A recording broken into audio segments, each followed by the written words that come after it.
1년이 다르고 2년이 다른데 예전에는 이런 기술이 특별한 특수한 컴퓨터 쪽을 전공한 아주 몇몇만 이런 일을 할 수 있었다면 요즘에는 너무나 대중화가 돼 있어가지고 조금만 공부를 하면 이런 영상을 만들 수 있는 세대가 돼버렸어요. 어플도 많아요. 어플도 문제가 많고 참 이게 경각심이 점점 없어진다. 그래서 조금 조심하셔야 된다. 이런 말씀 꼭 드립니다. 형사처벌 대상이라는 것도 인지하셔야 됩니다.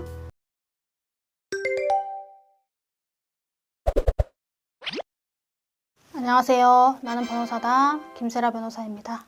몇 년 전에 N번방 사태로 나라가 크게 시끄러운 이후로 성폭법이나 아청법이 개정이 많이 됐습니다. 그 중에 이제 대표적인 유형이 오늘 설명할 허위 영상물 제작, 반포, 재반포 요 죄입니다. 이런 질문들을 해요.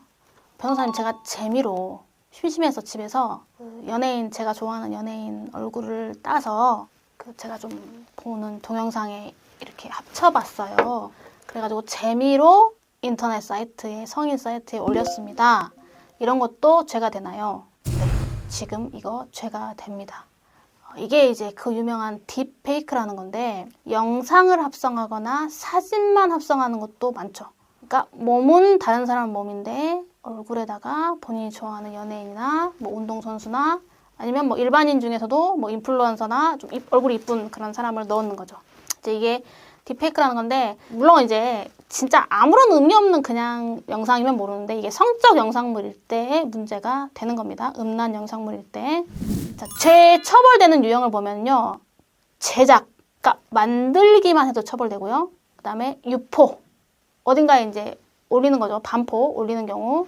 그 다음에 그걸 다시 재유포, 재반포 이런 경우에까지도 처벌이 됩니다. 구체적인 법 조문의 문구를 살펴볼게요. 허위 영상물 등 제작.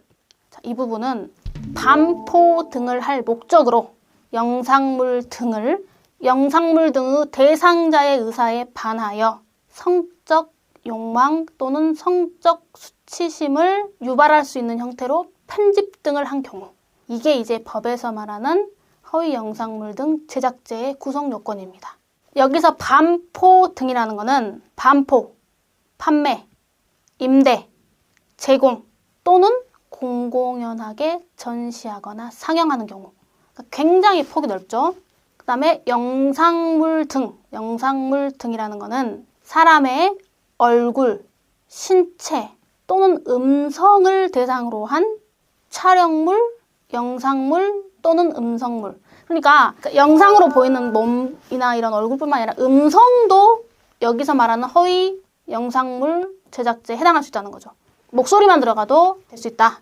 그래서 이렇게 허위 영상물 등을 제작한 죄는 5년 이하의 징역 또는 5천만 원 이하의 벌금형에 처해진다.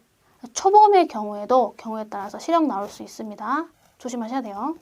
그 다음에 이제 이러한 허위 영상물 등을 유포하거나 재유포한 경우, 그것도 제작죄와 별도로 처벌이 가능하다고 말씀드렸습니다. 그래서 요거는 편집물, 합성물, 가공물 또는 복제물을 반포 등 행위한 경우.